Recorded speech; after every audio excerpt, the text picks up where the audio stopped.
നമസ്കാരം, ഏവർക്കും പാമ്പാടി വാർത്തയിലേക്ക് സ്വാഗതം. നീതിപാലകൻ നിയമം തെറ്റിച്ചാലോ? ആലപ്പുഴയിൽ മദ്യപിച്ച് അപകടകരമായി ഔദ്യോഗിക വാഹനം ഓടിച്ച ഡിവൈഎസ്പി കസ്റ്റഡിയിൽ. State crime records bureau DYSP അനിലിനെയാണ് കസ്റ്റഡിയിൽ എടുത്തത്. ആലപ്പുഴ ചന്തിരൂരിൽ വെച്ച് ആരൂർ പോലീസാണ് കസ്റ്റഡിയിൽ എടുത്തത്. അപകടകരമായി വണ്ടി ഓടിച്ചതിന് പോലീസിന്റെ ശ്രദ്ധയിൽപ്പെടുകയായിരുന്നു. തുടർന്ന് ഡിവൈഎസ്പിയെ കസ്റ്റഡിയിൽ എടുക്കുകയായിരുന്നു. ഇവരെ പോലെയുള്ളവരെ കാണുമ്പോൾ നമ്മുടെ ജനങ്ങൾ എങ്ങനെ നിയമം പാലിക്കും? ഓരോ ഉത്സവങ്ങളും നടക്കുന്ന സ്ഥലങ്ങളിൽ ആനയെ എഴുന്നള്ളിക്കുന്നു. എന്നാൽ വേണ്ടത്ര മുൻകരുതൽ എടുക്കുന്നുണ്ടോ എന്ന് നോക്കേണ്ടവർ പലപ്പോഴും കണ്ണടയ്ക്കുന്നുവോ? 2025 മിക്ക സ്ഥലത്തും ആന ഇടയുന്നു.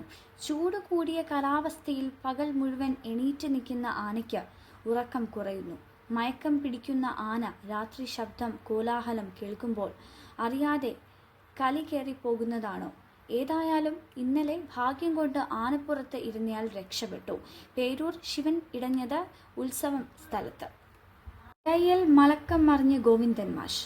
പണ്ട് കമ്പ്യൂട്ടർ വന്നപ്പോൾ ഇതുപോലെ തൊഴിൽ നഷ്ടപ്പെടും എന്ന് പറഞ്ഞ് കോട്ടയം റെയിൽവേ സ്റ്റേഷനിൽ കയറി കമ്പ്യൂട്ടർ തകർത്തത് അറിയാതെ ഓർത്തുപോയി. AI തടയാൻ ഇവർക്ക് കെൽപ്പുണ്ടാകട്ടെ എന്നാണ് പ്രാർത്ഥന. മനുഷ്യച്ചങ്ങല തീർത്തെങ്കിലും AIയെ വരുത്തിലാക്കണം എന്ന് AI യുഗക്കാർ. ദേശവാർത്തകൾ. അമേരിക്കയിലേക്ക് തിരിച്ച പ്രധാനമന്ത്രി മോദി. ഫ്രാൻസിലൂടെ ഒന്ന് ഇറങ്ങി ഫ്രാൻസ് പ്രധാനമന്ത്രി അവിടെയുള്ള ഇന്ത്യക്കാരുടെ ക്ഷേമം നടത്തി. ചിലരെ കൂടെ അവിടുന്ന് കയറ്റാൻ പദ്ധതിയുണ്ടോ എന്നൊരു സംശയം. ഏതായാലും ട്രംപ് വേറെ ഇത് വിളിക്കില്ല. ഏതാണ്ട് ഡീൽ ഉറപ്പാക്കിയ ശേഷമാണ് യാത്ര. ചൈനീസ് ഗവേഷകർ ലബോറട്ടറിയിൽ വളർത്തിയെടുത്ത മനുഷ്യ മസ്തിഷ്ക കോശങ്ങൾ ഉപയോഗിച്ച് പ്രവർത്തിക്കുന്ന ഒരു റോബോട്ടിനെ വികസിപ്പിച്ചു. META-BOZ എന്ന് പേരിട്ടിരിക്കുന്ന ഈ ബ്രെയിൻ ഓൺ ചിപ്പ് സാങ്കേതിക വിദ്യ നിലവിലെ ആർട്ടിഫിഷ്യൽ ഇന്റലിജൻസ് മോഡലുകളേക്കാൾ വേഗത്തിൽ കാര്യങ്ങൾ പഠിക്കാൻ ശേഷിയുള്ളതാണെന്ന് ഗവേഷകർ പറയുന്നു. ഈ പുതിയ സാങ്കേതിക വിദ്യ AIയേക്കാൾ വളരെ കുറഞ്ഞ ഊർജം മാത്രമേ ഉപയോഗിക്കുന്നുള്ളൂ. സാധാരണ AIക്ക് കാര്യങ്ങൾ പഠിക്കാൻ ധാരാളം ഊർജവും ഡേറ്റയും ആവശ്യമാണ്. കൂടാതെ ലബോറട്ടറിയിൽ വളർത്തിയെടുത്ത ഈ മസ്തിഷ്ക കോശങ്ങൾ AIയേക്കാൾ കൂടുതൽ അന്തർജ്ഞാനം അഥവാ ഇൻറ്റ്യൂഷനും സർഗാത്മകതയും പ്രകടിപ്പിക്കുന്നതായും ഗവേഷകർ നിരീക്ഷിച്ചു. കുറഞ്ഞ ഉദാഹരണങ്ങൾ മാത്രം ഉപയോഗിച്ച് കാര്യങ്ങൾ പഠിക്കാൻ ഇവയ്ക്ക് സാധിക്കുന്നു. ഗാസ പിടിച്ചെടുക്കാൻ ഒരുങ്ങി ട്രംപ്. എതിരെ സൗദിയും അറബ് രാജ്യങ്ങളും. യുണൈറ്റഡ് അറബ് എമിറേറ്റ്സ് സൗദി അറേബ്യയിൽ ഒരു പലസ്തീൻ രാഷ്ട്രം സ്ഥാപിക്കുന്നതുമായി ബന്ധപ്പെട്ട് ഇസ്രായേൽ പ്രധാനമന്ത്രി നടത്തിയ പ്രകോപനപരവും അംഗീകരിക്കാൻ കഴിയാത്തതുമായ പ്രസ്താവനകളെ ശക്തമായി അപലപിച്ച് പ്രസ്താവന പുറത്തിറക്കി.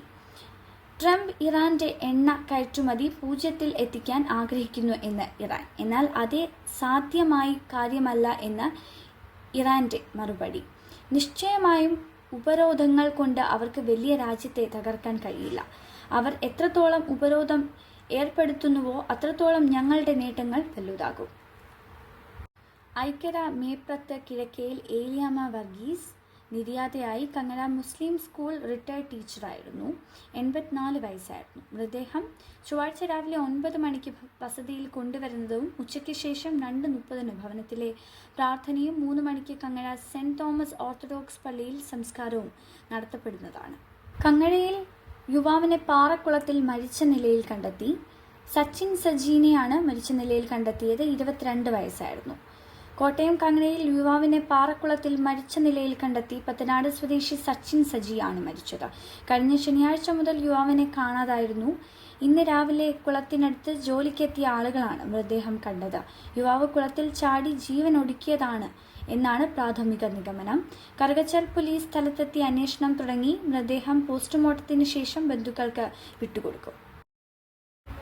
സൗത്ത് പാമ്പാടി ഏലിക്കുട്ടി സ്കറിയ പ്ലാത്താനത്ത് നിര്യാതയായി. 81 വയസ്സായിരുന്നു. സംസ്കാര ശുശ്രൂഷ നാളെ 3 PM സഹോദരൻ ചാക്കോസ് സ്കറിയയുടെ ഭവനത്തിൽ ആരംഭിക്കുന്നതാണ്.